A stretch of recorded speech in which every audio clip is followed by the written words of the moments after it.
కార్తీక పౌర్ణమి రోజు చేయాల్సిన పూజా విధానం. కార్తీక పౌర్ణమి రోజు శివుడు మరియు విష్ణువులకు ఇద్దరికీ అత్యంత ప్రీతికరమైనది.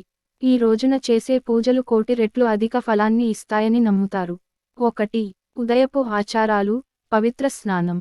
పవిత్ర స్నానం సూర్యోదయానికి ముందే నిద్రలేచి, తలంటు స్నానం చేయాలి. నదులు, చెరువులు లేదా పవిత్ర జలాల్లో నదీ స్నానం చేయడం అత్యంత శ్రేష్టం. ఇది జన్మ జన్మల పాపాలను పోగొడుతుందని విశ్వసిస్తారు. దీపారాధన.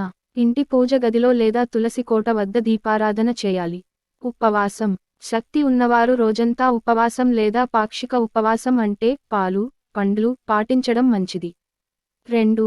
పూజ ప్రారంభం. ఇంట్లో శుద్ధి. ఇంటిని శుభ్రం చేసి, గడపకు మామిడి తోరణాలు కట్టి అలంకరించాలి. పసుపు గణపతి పూజ. ముందుగా పసుపు గణపతిని తయారు చేసి పూజించాలి. కలశ స్థాపన. పసుపు, కుంకుమ, పువ్వులతో కలశాన్ని అలంకరించి, యథాశక్తి పూజ చేయాలి. అభిషేకం. శివుడికి తేనె, గంగాజలం కలిపి లేదా పంచామృతాలతో అభిషేకం చేయాలి. విష్ణుమూర్తికి కూడా యథాశక్తి అభిషేకం చేయాలి. పూజ. శివుడికి బిల్వ దళాలు, విష్ణుమూర్తికి తులసి దళాలతో షోడ్శోపచార పూజ చేయాలి. నైవేద్యం. ఆ రోజుకు తగిన నైవేద్యాలు అంటే అన్నం, పాయసం, పండ్లు సమర్పించాలి. 3. సాయంత్రం ఆచారం. దీపారాధన. ప్రధాన విశిష్టత. కార్తీక పౌర్ణమి నాడు సాయంత్రం లేదా రాత్రి సమయంలో దీపారాధన చేయడం అత్యంత ముఖ్యం. కార్తీక పౌర్ణమి రోజున 365 వత్తులతో దీపారాధన చేయడం హిందూ సంప్రదాయంలో అత్యంత ముఖ్యమైన మరియు విశేషమైన ఆచారం. దీని వెనుక ఉన్న ముఖ్యమైన విశిష్టతలు ఇక్కడ వివరంగా ఉన్నాయి. సంవత్సరం మొత్తం దీపారాధన చేసిన ఫలం. సంవత్సరానికి 365 రోజులు. ప్రతిరోజు దీపారాధన చేయడం అందరికీ సాధ్యం కాదు. కనుక కార్తీక పౌర్ణమి నాడు 365 వత్తులు వెలిగించడం ద్వారా, సంవత్సరం పొడవునా ప్రతిరోజు దీపం వెలిగించిన పూర్తి పుణ్యం లభిస్తుందని ప్రగాఢంగా విశ్వసిస్తారు. దీని వలన దీపారాధన చేయని దోషాలు తొలగి, భగవంతుని అనుగ్రహం కలుగుతుందని నమ్మకం. లక్ష్మీ కటాక్షం.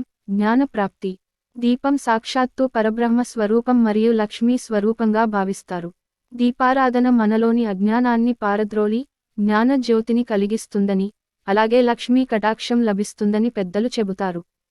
శివ కేశవుల అనుగ్రహం. కార్తీక మాసం శివ కేశవులకు అత్యంత ప్రీతికరమైనది. ఈ రోజున దీపాలు వెలిగిస్తే పార్వతీ పరమేశ్వరులు మరియు లక్ష్మీనారాయణులు భూమిపైకి వచ్చి దీపాలను వెలిగిస్తారని పురాణాలు చెబుతున్నాయి. వారి ఆశీస్సులు పొందడానికి ఇది మంచి అవకాశం. ముఖ్య గమనికలు. ఎలా వెలిగించాలి. వత్తులు. రోజుకు 1 చొప్పున 365 వత్తులను, దారం పోగులను కలిపి ఒకే వత్తిలాగా తయారుచేసి, ఆవు నెయ్యిలో నానబెట్టి వెలిగించడం శ్రేష్టం. ఎక్కడ వెలిగించాలి. ఇంట్లో ఉన్న తులసి చెట్టు దగ్గర లేదా దగ్గరలో ఉన్న దేవాలయంలో వెలిగించడం ఆచారం. దీపం వెలిగించే విధానం. ఈ వత్తులను అగ్గిపుల్లతో కాకుండా, అగబత్తితో వెలిగించడం ఉత్తమం. ఇంటి యజమాని దీపం వెలిగిస్తే అత్యుత్తమ ఫలితాలు లభిస్తాయని అంటారు. దీపదానం. కార్తీక పౌర్ణమి రోజు దీపాలను దానం చేయడం చాలా మంచిది. 4. ముఖ్యమైన మంత్రాలు. పూజ చేసేటప్పుడు మీరు జపించాల్సిన లేదా వినవలసిన ముఖ్యమైన మంత్రాలు. శివునికి ఓం నమః శివాయ. విష్ణువుకు ఓం నమో నారాయణాయ. దోష నివారణకు కార్తీక దామోదర స్తోత్రం పఠించడం శుభకరం. మీకు ఈ వీడియో నచ్చితే లైక్ చేయండి. మరిన్ని వీడియోస్ కోసం మా అమృతవాణి తెలుగు ఛానల్ని సబ్స్క్రైబ్ చేయండి. ధన్యవాదాలు.